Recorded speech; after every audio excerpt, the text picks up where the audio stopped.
Mais non, son apport n'est pas que simplement pour le match de demain. Son apport, si on l'avait pris contre, je crois que la presse congolaise, certains ont critiqué un peu la présence de Mika.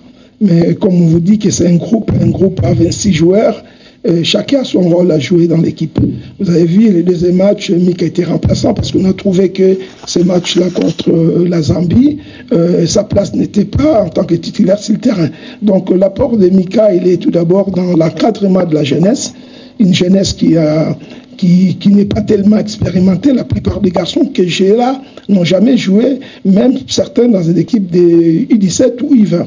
Donc c'est des garçons qu'on a amenés parce qu'ils ont fait un très bon championnat, mais le championnat, notre championnat et comment je peux dire ça, les CHAN, il y a deux mondes. Donc il faut que des garçons expérimentés comme Mika Miché puissent pouvoir encadrer tous nos jeunes, leur donner quelques conseils et comment gérer cette compétition sans avoir beaucoup de pression. Donc sa part est tellement importante, je crois qu'il représente un peu le staff technique sur le terrain.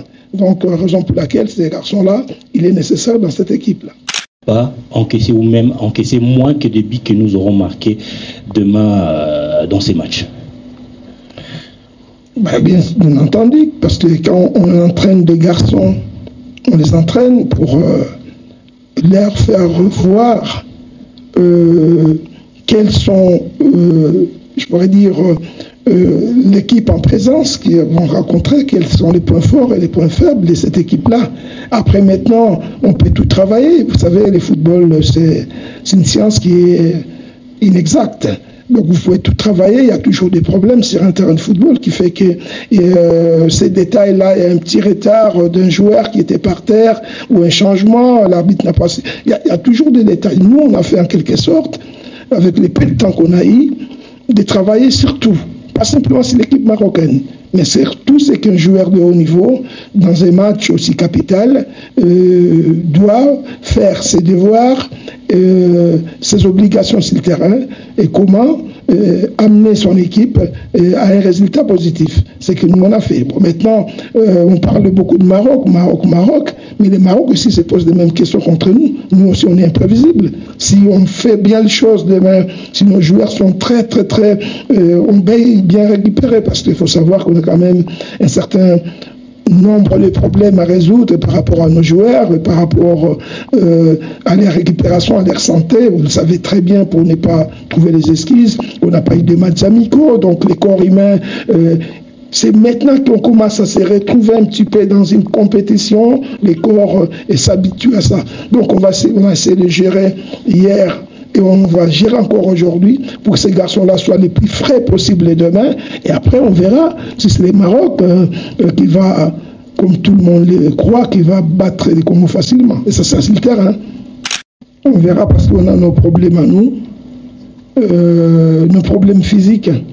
Parce que vous voulez qu'on soit champion, mais prochainement,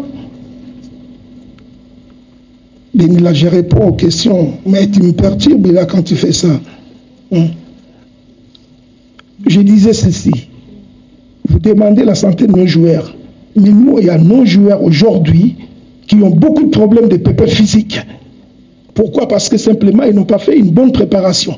Même si on gagne nos matchs, on a vraiment du mal à les soigner, on a du mal à les accompagner, on fait des miracles pour qu'ils soient là, qu'ils se tiennent debout, parce qu'ils n'ont pas eu une préparation normale. Et ils en souffrent, ces garçons-là que vous voyez là. Quand on termine les entraînements, quand on termine les matchs, il est là. Ils ont des crampes partout.